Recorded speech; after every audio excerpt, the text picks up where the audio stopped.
Please tune in Thursday as we preview and predict all of Central Indiana's biggest games. Friday night for our scoreboard show.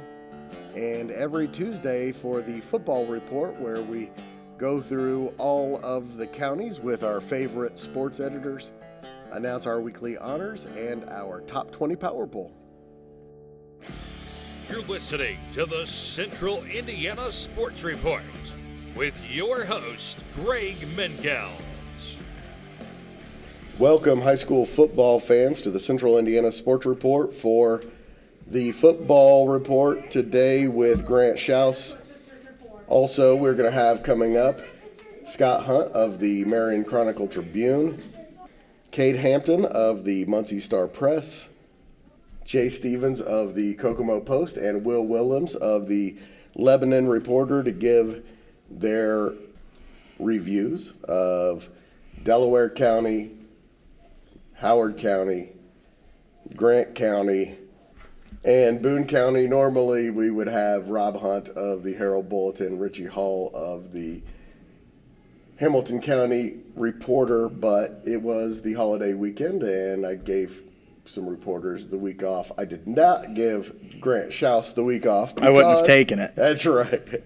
He is here with me. We're going to go over a little bit of what happened on Friday night, and then we're going to pick the offensive, defensive, two-way players of the week, coach of the week, win of the week, and team of the week, and announce our top 20 power poll for the week. Are you ready, Grant? I'm ready. Let's start with what I think were the biggest wins of the week. Clearly, Carmel's win over Westfield. Not just that they beat them. I don't think anyone is that surprised by that, but the way they beat them. The other one, Grant, I think we need to talk about Pendleton Heights. They beat Lebanon in week one. We kind of said, well, nice win against a team with a new coach, but we weren't quite sure. They were replacing a quarterback. They're replacing a running back, both of them in playing college football right now. And then they go out and beat Guerin Catholic 34-0. Crazy. Just nuts. And, we said it last week that if Carmel won, we wouldn't be shocked. And we weren't. I mean, I'll say this. I wasn't shocked that they won. I was a little shocked by the score. And just it seems like they controlled that game, and that's just what they do. That's just the way they're going to play, and they're feeling really good right now. But my thing is with the game I'm doing this week, which is Marion at Center Grove, I may come back and tell you that Center Grove may be the best team I've seen. I mean, they're number 2 in the state. They're nationally ranked. Marion really has virtually not a whole lot of great chances. So if they get out of there healthy. Yeah, I mean, that's about what we're hoping. It's part of it, That's right, and that it's not too lopsided. Nothing against Marion. I think they're going to win some games this year. That is a mismatch. A couple other really big wins last week. Anderson and Western ended long losing streaks. Huge wins for Fishers and New Pal, but what I want to talk about right now is the CIC because it is going to be good. Oak Hill had a nice come-from-behind win over Norwell. They seem like right now, if I had to project, I think they're the number 5 team. But the top 4, they're right there. Don't get me wrong with the other 4. They could beat any of them. That top 4, Alexandria, Madison Grant, Mississinawa, and Eastbrook have looked incredible. That win by Eastbrook over Concordia is so impressive. It was impressive, and I mean they drove right down the field, first drive of the game, and punched it in, and then controlled it really for the rest of the quarter. Concordia got the ball, ended up taking the lead 7-6, and from then on it was all Eastbrook. They couldn't be stopped. The play of the game, really one of the best plays I think I've seen all year, probably I'm going to see all year, is right before halftime. Concordia's got a chance. They're down 20-7, and they have a chance to go down at halftime by 1 score, have it be a 6 or 7 point game going into halftime. Last play of the half, Ryder Gibson comes out of nowhere, jumps in front of a pass, 100 yards to the other end zone for a pick 6. Game over. Game over. I mean, that was virtually the game. That was the game-winning play, and it happened. Yeah, Jeff Adamson team wasn't going to give up that lead at that point. Yeah. But if you ask him, they played really undisciplined in the third quarter. He's one that he came up and told us after the game that very, wasn't displeased because they won. You'll take a win, especially especially that caliber. But was just a little disappointed in their poise, on their only drive of the third quarter. And see, the game was over at halftime. The game was over. Concordia was not coming back. The game was virtually over. On the one drive Eastbrook had in the third quarter where they chewed over half of the third quarter clock, they had 6 false start penalties. And that just can't happen. And they know it. Eastbrook knows it. They're in the middle of a long week, I'm betting, right now. Probably. And it shows that, even when you win, and I know we'll talk about this on the IU report, but even when you win, there are still expectations that you have for your team as a coach. And obviously one of the expectations for Eastbrook is no matter what the score is, we're still going to play to our standard. Doesn't matter if we're up 100 or we're only up by 1. So, and that's what good coaches do. And that's why Eastbrook's always the way they are. Without question. Scott Hunt also talked about the big play by Gibson and the CIC race. Let's hear from him.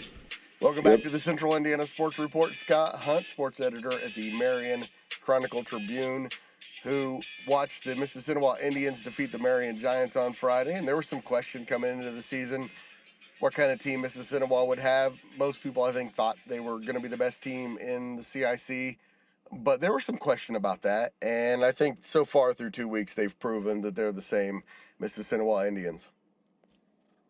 There's some different faces out there, but a lot of what the Indians are doing has not changed a whole lot. And to begin this season anyway, and they're looking like the team that's won 23 straight games against CIC opponents. I think that Friday night was their 28th straight regular season victory. Wow. They look the part of who they've been the last 2 years, and like Scott, I said, if they get through this CIC schedule unbeaten, they've really accomplished something. Every single one of the CIC teams in Grant County looks really good.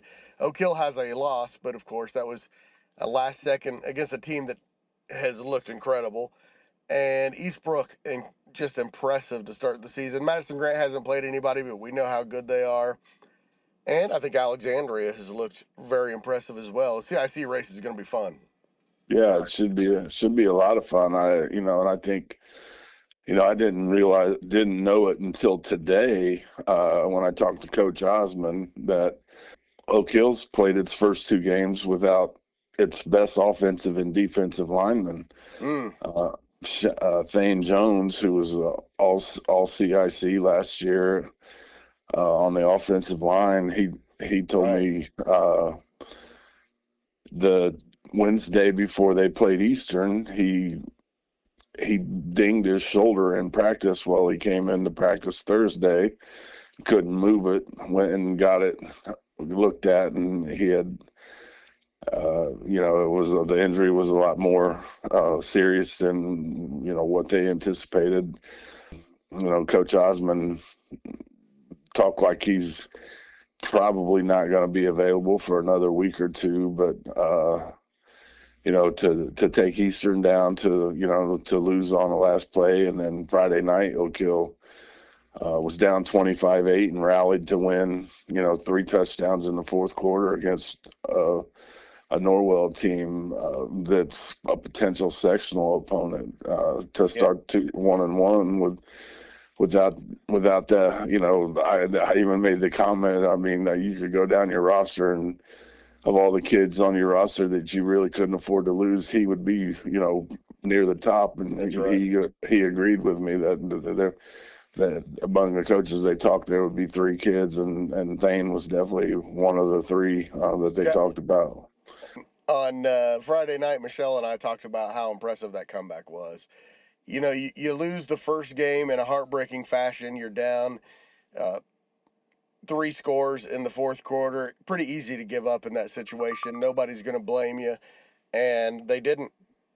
Yeah, the record's going to show that Norwell's 0-2, but obviously they ran into Mississippi all that first week, and then I watched. I didn't watch every single play of the Oak Hill game, but I went through and watched that game today. I did watch the fourth quarter just to see how things went, and for the first 3 quarters, Oak Hill's offense was kind of stagnant, couldn't get anything going. The touchdown that they did score was a 79-yard run right up the middle by Dylan Archer. And then the fourth quarter came, and junior quarterback Jet Ott kind of came to life, made some really good throws, and got the offense to kind of open things up, and they were able to run the ball a little better. I think if you really had to pinpoint the play of the game, it's 4th and 10 from Norwell's 25, and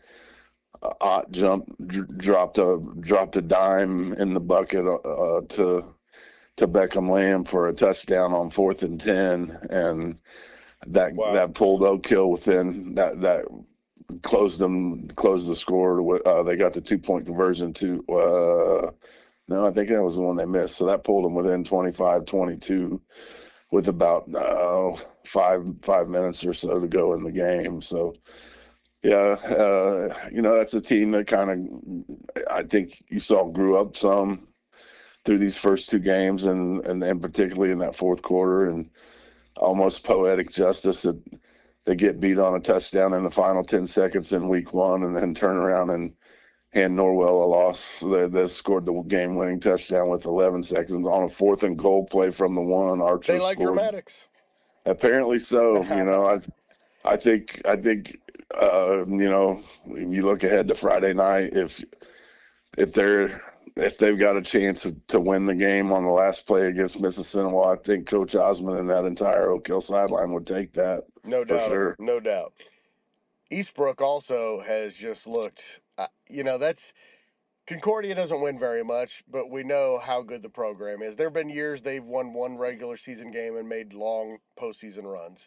They play up all season, and for Eastbrook to take on a 3A team like that and control the game, I picked Eastbrook to win the CIC coming into the season. I believe in that program and that quarterback and coaching combination in particular, and they've looked great so far. Week 1, Eastbrook defense had a lot to do with them beating Huntington North, and it was a huge factor, obviously. Again, last Friday up in Fort Wayne, their defense has been really good, borderline great to spectacular at times so far through 2 weeks. Ryder Gibson is just he's making a case to be the defensive player of the year in the CIC, if there was such a thing, and perhaps an all-state player anyway. And he's got 2 pick sixes, and the one he had against Concordia Friday night, Concordia was driving in to score right at the end of the first half and make it would have been a 2-score game, and he intercepted the ball at the goal line and went 100 yards with it, and made it a 3-score game, and pretty much I think probably took any win that Concordia had and the momentum that went into the locker room with Eastbrook. And Eastbrook got its offense going Friday night, and I talked to Coach Adamson some about it. Both these first 2 opponents that Eastbrook has seen, Huntington North and Concordia, both have been much bigger than Eastbrook up front. But he said that Coach Adamson said his offensive line really played well against Concordia, and when that happens, Eastbrook has never had a big offensive line. That's not how they operate at their best. He needs 5 guys, or in this case, he's talked about they've developed some depth, so he's got 7 or 8 guys that he can roll through the offensive line that can get out and move and block downfield for the in that option running game that they like. And, Bodie Howe went for 180 yards, and Gibson was, I think, 3 yards shy of 100 and ran for both of them ran for 2 touchdowns. So, All right, let's talk a little bit about Madison Grant. There hasn't been much to talk about yet because Michelle and I have talked about this. Nobody's fault. Madison Grant made a schedule for a program where it was then against teams that were in a way better position than they are now. Nobody's fault that they've played a really weak schedule. They've had no competition inside the building at Madison Grant. We know how good they're going to be, but they haven't had a chance to prove it yet, and play Blackford this week, so not a lot to say yet, but they, of course, closed the season at Eastbrook, at Alexandria, at Mississinawa, so we're going to know pretty soon. yeah, for sure. And I think we'll know sooner than that. I think they go to Oak Hill in week 4. So, I think that'll be a good test. And, I talked to Coach Turner today as well. And coaches are going to be respectful of whoever they're playing. And obviously, Blackford's had some glory days in football in the past, but this isn't it. New coaching, a new coaching staff, or a new head coach, a new offensive scheme. He said that they're big up front. They're running a lot of different looks offensively. They run some of the same stuff that Coach Zehai ran with the full house backfield, but they also spread it out, go 5 wide, different things. So they're going to give Madison Grant a lot of things to look at. Grant, Yorktown got a big win over Muncie Central on Friday, 15-12. A lot of low-scoring games in Delaware County so far this year, and Yorktown's 2-0, and I don't want to take anything away from the Tigers because it's been a really nice start for them. But what Kyle Burash has done over at Muncie Central has been really impressive. That's a program that's definitely going to be on the rise. And with the NCC being just the way it has in the last few years, where it's not been what it has been in years past, Muncie Central may be at the top of that race come the end of the year with Lafayette Jeff. And, we'll just have to see, but no surprises on what Coach Burrish is doing at Muncie Central. You say that, but I'm a little surprised that they've beaten Delta and been right there with Yorktown. They're just even further ahead than I expected them to be. Exactly. Which says a lot about him. Let's hear from Cade Hampton of the Muncie Star-Press about what's going on in Delaware County. Let's turn our attention now to Howard County. Taylor, really another blowout win in impressive style. Also, huge win for Eastern over Northwestern. You've seen the Comets. How good are they? They're really good. I mean, they're the real deal. And last year at this time, they were not where they wanted to be. They were 0-2 after 2 weeks, and now they're 2-0. And they ended up getting it figured out last year and won a sectional. And I think the sky's the limit for them again because I think they have just as talented of a team as they had last year. So they're going to be a force to reckon with. I would not be surprised if, an undefeated, maybe a one-loss team going into the sectional later on in the year. Would not be shocked at all. Man, that sectional field is loaded. Yeah. There might be 6 teams in that sectional that are all sectional championship-worthy teams. Absolutely. That's how good that sectional is. Absolutely. Let's hear from Jay Stevens of the Kokomo Post about the Eastern Northwestern game, which he was at, and what's going on in Howard County. Grant, we have expanded this year to Hamilton, Hancock, and Boone counties as we go south, and a few up north as well. But it has allowed me to reestablish a relationship with Will Willems, who was a colleague of mine for 7, 8 years when he was the Lebanon reporter. I was at the Jeffersonville Evening News and New Albany Tribune in the same newspaper chain, and he did a lot of our Butler coverage at the time, and had a lot of good times with him at our staff meetings, things like that. He's now been at the Lebanon Reporter for 11 years, and he's covering Boone County. And on Friday, he had the big rivalry between Lebanon and Western Boone. Let's hear from him. Joining me now is Will Willems of the Lebanon Reporter, who witnessed his first in-county rivalry on Friday, and it was a good one. Will, tell us about it. Yeah, Lebanon looked really good against Western Boone. Ended up winning the game 48-21, scored on all 7 of their offensive possessions. Whoa. And racked up nearly 500 yards of offense. offensive line played great for them. They really did a good job rushing the ball. Josh Parks had about 140 yards rushing and a couple touchdowns. Their other running back, Jeremiah Howard, had about 50 yards and 3 touchdowns. And then quarterback Chris Hill threw for close to 200 and rushed for another 50. So really good game for the Lebanon offense. Western Boone did some really good things as well. Progress from week 1. They were able to move the ball a little bit better because they're trying to still find their defensive identity right now. And Lebanon kind of capitalized on that last Friday night. No doubt about it. After week 1, I was a little concerned about Lebanon, and then they score on all 7 of their offensive possessions against a good Western Boone team, and turns out Pendleton Heights is really, really good. So it's not nearly as bad of a loss in week 1 as it appeared. Yeah, I mean, and after week 1, Coach Yoder for Lebanon thought they did a lot of good things. They just weren't able to finish off the drives. That was different on Friday. They were able to obviously finish all 7 of them off. Had some key 3rd and long and 4th down and long conversions that were able to keep drives alive. And yeah, they've gotten better now week 1 to week 2, and now they got a really good test in week 3 where they're welcoming in West Lafayette for the first time with their kind of new schedule that they've had to put together. So it will be a really good test for them to see where they go. And Western Boone hosts Crawfordsville this week in their first ever Monon Athletic Conference game. That's so, right. Yeah, that will be kind of a chance for hopefully them to kind of get the ball rolling a little bit.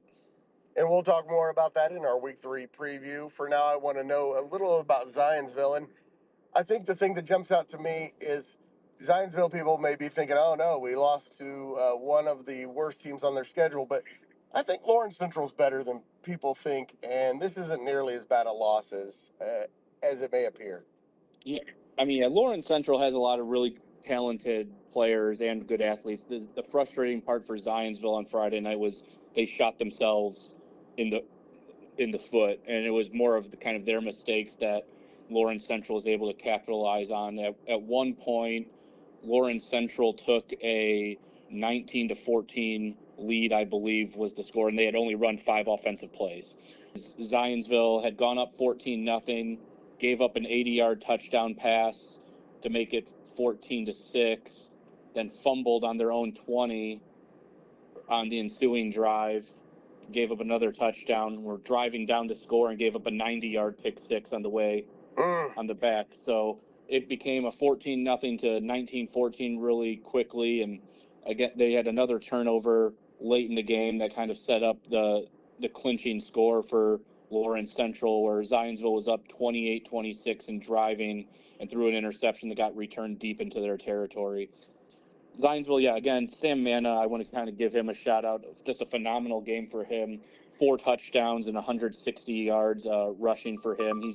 He's got 6 touchdowns now through the first 2 weeks of the season, and it's just been really solid for Zionsville at running back. But yeah, Zionsville doing a lot of really good things, just kind of shot themselves in the foot a little bit, but and then now they get to face Westfield this week, so that will be kind of a good test for start Hoosier Crossroads Conference play.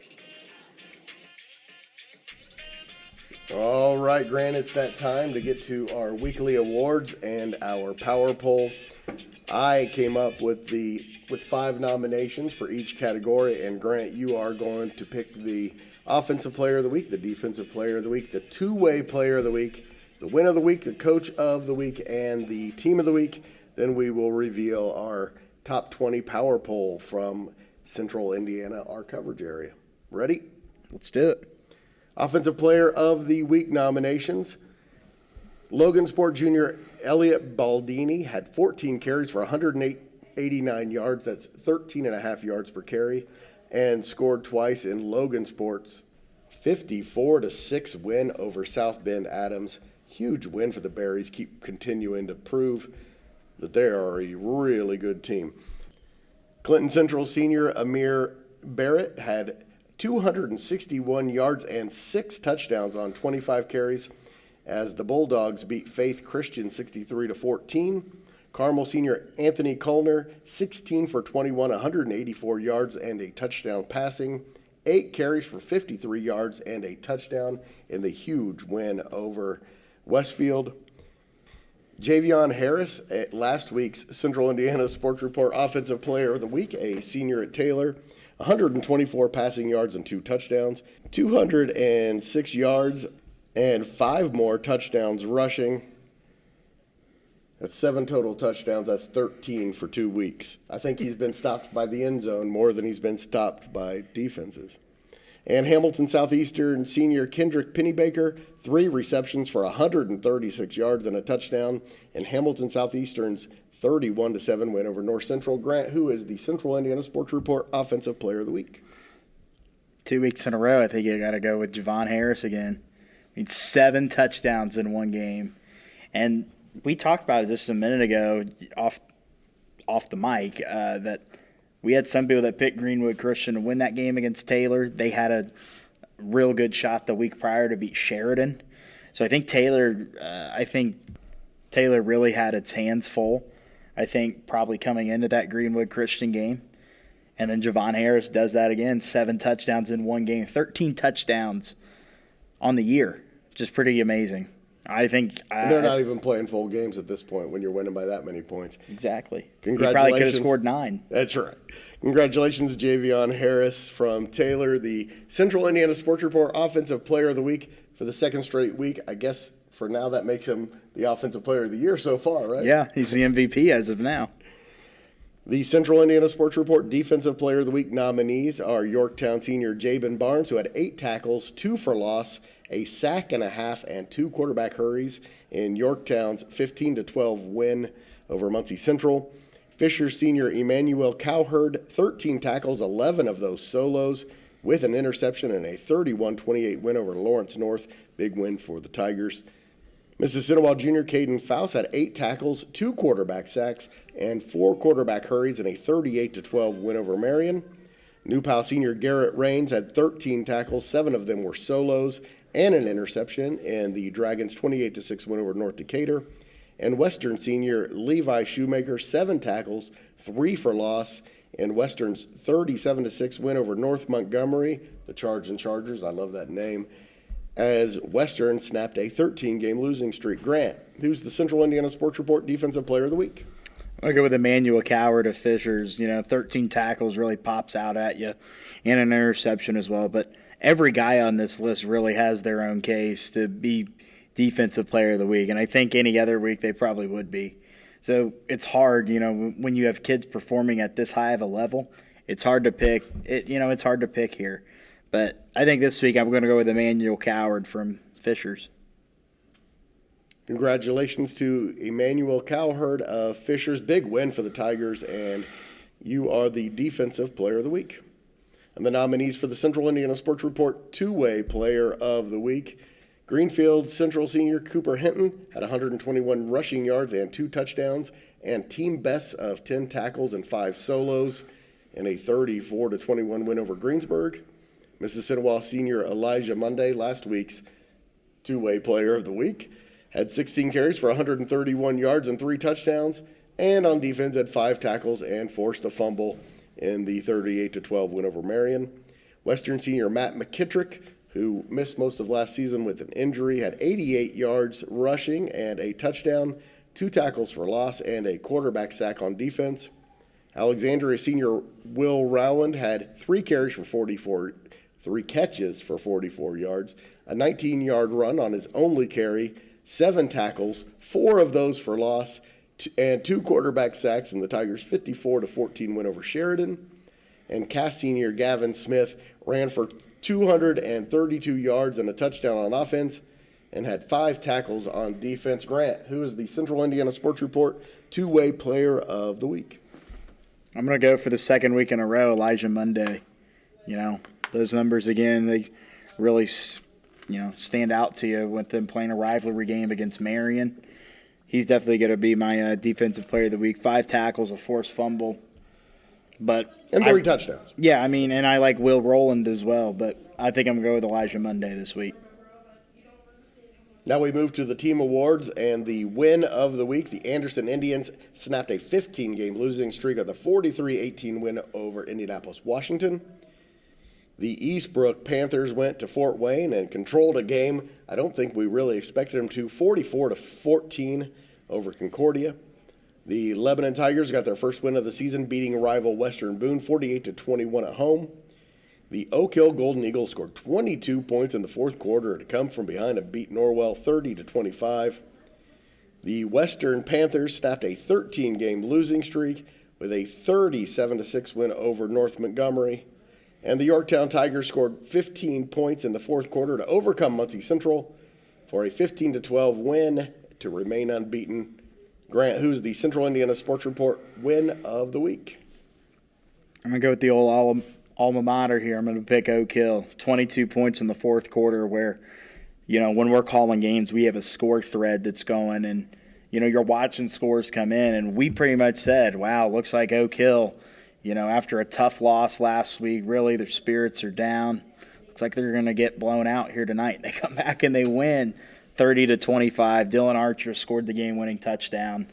I'm going to go with Oak Hill as the win of the week. But worth mentioning that Anderson, snapping a losing streak with their new coach, Shane Arnold. But I'm going to go with Oak Hill this week. Can't get that much more impressive than that, being down by 3 touchdowns going into the final 12 minutes and still coming out with a win.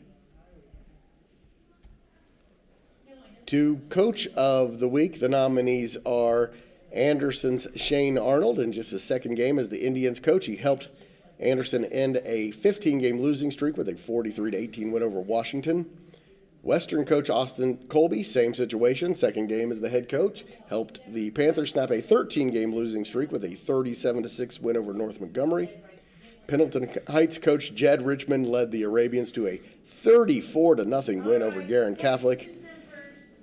Carmel's Kevin Wright returned to the Greyhounds, and all he's done is leaded them to a 2-0 start and a 34-10 takedown of the best team in Hamilton County until this week, Westfield. And Eastern head coach Josh Edwards led the Comets to a win over rival Northwestern for the third time in 4 years, 44-14 to start 2-0. Grant, who's the Central Indiana Sports Report Coach of the Week? Kevin Wright for Carmel. Can't get any more impressive than that, beating Westfield. And I think a lot of people had Westfield favor going into that game. And I did. Yeah, and I said they were a level and a half below Westfield. Yeah, and they went out and they won by 24 points. It's impressive. I have definitely underestimated Coach Wright and Coach Burrish this year, for sure. They have been amazing. And the 5 nominees for the Central Indiana Sports Report Team of the Week. The Carmel Greyhounds announced they're back as state championship contenders after winning just 3 games last year after beating Westfield 34-10. The Eastern Comets are 2-0 and beat Northwestern 44-14 on Friday. 2 impressive wins in a row for the Comets. I picked against them both times. I guess I should stop doing that. The Fishers Tigers, big win over 4th-ranked Lawrence North 31-28. The New Palestine Dragons won a matchup of defending state champions, beating Decatur Central on the road 28-6. And the Pendleton Heights Arabians continue to impress early, shutting down Guerin Catholic in a 34-0 road win. Grant, I do not envy you having to pick the team of the week. Who is it? I'm going to go with Fishers. Huge win. Top 5 win against Lawrence North, another state champion contender. Easy pick here for Fishers. But, Carmel definitely made a name for itself and definitely put, we're watching. We see it. But I got to go with Fishers for what they did against the Lawrence North Wildcats. Yeah, huge win. I agree with you. I think most people would tend to say Carmel. We did pick Coach Wright to be the coach of the week, and I would see the argument. But I think as far as just announcing themselves, hey, we're in the top tier of things here, both Carmel and Fishers did that this week, and I think Fishers is an excellent choice for the Central Indiana Sports Report Team of the Week. And Grant, now we move to our top 20 power poll, and we got a lot of people are going to disagree with us on these. I want to remind people that this is not who would be who head-to-head. It's how teams match up with their schedules, who they've beaten so far, whether they're good enough to be a contender in their class, so on, and a little bit of who would beat who, and just our opinions. So here we go. Just outside of the top 20, definitely worth mentioning, Muncie Central is 1-1. Zionsville is 1-1. Moved them outside the top 20 after the loss to Lawrence Central, but you could definitely make an argument for Zionsville. Number 20 also took a loss this week is Noblesville. They moved from number 11 to 20 after a 13-10 loss to Homestead. Eastern Hancock moves from number 7 to number 19 after a 41-27 loss to North Decatur. Carroll dropped from number 14 to number 18 after a 41-21 loss to Mechaniqua. And Yorktown makes its debut in the Power Poll after improving to 2-0 with a 15-12 win over Muncie Central. Oak Hill also makes its debut in the top 20. They are number 16 after their incredible come-from-behind win over Norwell. Number 15 is the Alexandria Tigers. They're up 2 spots. They beat Sheridan 54-14. Logan Sports also up 2 spots to number 14. They defeated South Bend Adams 54-6. Taylor moves up 2 spots from 15 to 13 after defeating Greenwood Christian 63-8. Now we're into a bunch of sectional contenders here, Grant. Now, Tipton is 2-0. They are number 12. They remain there after beating Elwood 48-0. Pendleton Heights went from outside of the top 20 to number 11, Grant. They are the number 1 mover. They beat Guerin Catholic 34-0. Fishers is 1-1. I have them at number 10 after defeating Lawrence North 31-28, and this is what I'm talking about. They are far better than the 10th best team in the state, but in our poll, they're number 10 because we consider all the classes equally. Yep. Number 9 is the Eastern Comets. 2 upset wins in my mind. I picked against them both weeks. They stay at number 9. Madison Grant falls from 6 to 8. Nothing that they did. It's because of what 2 other teams did to move ahead of them. They defeated Southwood 55-0 and outscored their opponents 97-0 so far. Eastbrook moves from number 8 to number 7, a spot ahead of their rival Argyles after defeating Concordia 41-14. Man, what an impressive win. Very impressive win. Hamilton Southeastern is number 6. They beat North Central 31-7. Mississinawa moves from 4 to 5. Again, nothing that they did wrong. Just Carmel leapfrogged 6 teams. Mississinawa beat Marion 38-12 to go to 2-0. LaPel is also 2-0. They moved from 3 to 4. They defeated Frankton 49-2. Westfield, I dropped from number 1 to number 3. They lost to Carmel 34-10. I kept New Pal at number 2. I have a feeling I'm going to end up having them at number 1 pretty soon, but I gave Carmel the edge because of the win over Westfield. Both of them had really impressive wins.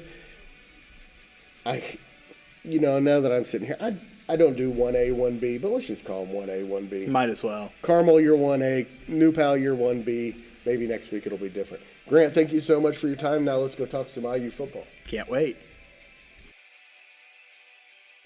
Thanks so much to Scott Hunt, Cade Hampton, Jay Stevens, and Will Willems, and especially to you, Grant Shouse. Thank you so much for joining me.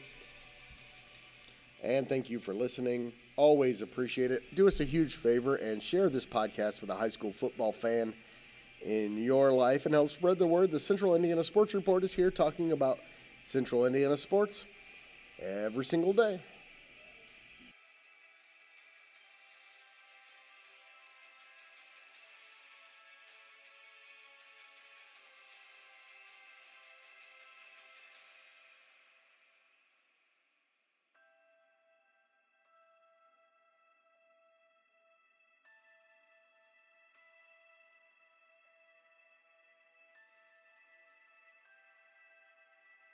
The Central Indiana Sports Report is a product of ITG Media, and I love Susie.